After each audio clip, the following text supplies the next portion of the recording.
Alors moi, je pense qu'on a déjà la chance d'être un canton, un territoire très diversifié. On a tout d'abord la fraction de Cholet, qui est donc l'urbain, les communes périurbaines à côté de Cholet, et après les communes rurales plus éloignées. Donc l'avantage avec Xavier, c'est que moi je suis plus du côté secteur urbain, et lui est plus secteur rural. Donc ça, c'est notre chance. Pourquoi travailler ensemble? Parce que la synergie, à deux, on sera plus fort qu'à un.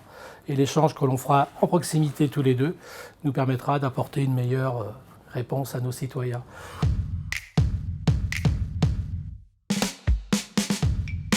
J'ai une expérience de 20 ans en EHPAD. La politique des aînés, c'est toujours quelque chose qui me tient à cœur.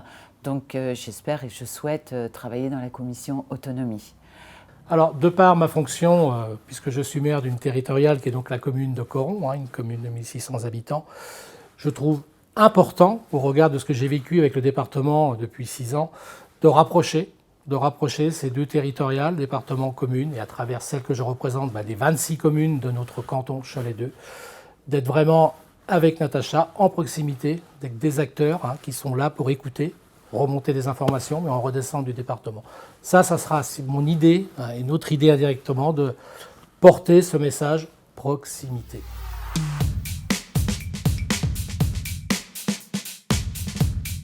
La situation financière du conseil départemental s'est bien améliorée et grâce à ça, un projet de 15 millions d'euros pour financer n'importe quel projet sur les petites communes. Ça peut aller de la maison des associations, une rénovation d'église.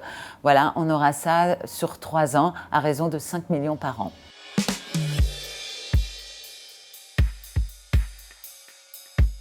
Une évidence, l'action sera dans la continuité, puisque déjà depuis le début de cette crise, mars 2020, on a été amené, département, à accompagner, que ce soit toutes les générations, nos anciens, à travers les EHPAD, à travers des fournitures. On a aussi accompagné des professionnels qui étaient dans une situation catastrophique, la floriculture par exemple, l'arboriculture. On a accompagné aussi de la jeunesse qui avait des soucis d'emploi et d'embauche. Donc ça, c'était des messages que le département, de par sa configuration, a su apporter. Pendant cette crise sanitaire, je pense que le département a été très présent au niveau, alors surtout, moi je vous parlerai de la politique des aînés, il a été très présent dans les EHPAD avec la dotation de tablettes, il a été présent dans les collèges et je maintiens que de par le personnel soignant, on va maintenant essayer de valoriser ces métiers très importants auprès du public aîné, en fait des personnes âgées. Ce qui est bien dommage d'ailleurs, parce que c'est des personnes qui ont toujours existé. On a attendu cette crise pour s'apercevoir qu'il y avait des gens qui travaillaient difficilement aussi, parce que c'est pas toujours facile de travailler dans un EHPAD, et on valorisait pas les métiers, on valorisait pas leur qualité. Donc il est temps, voilà, maintenant de revoir tout ça.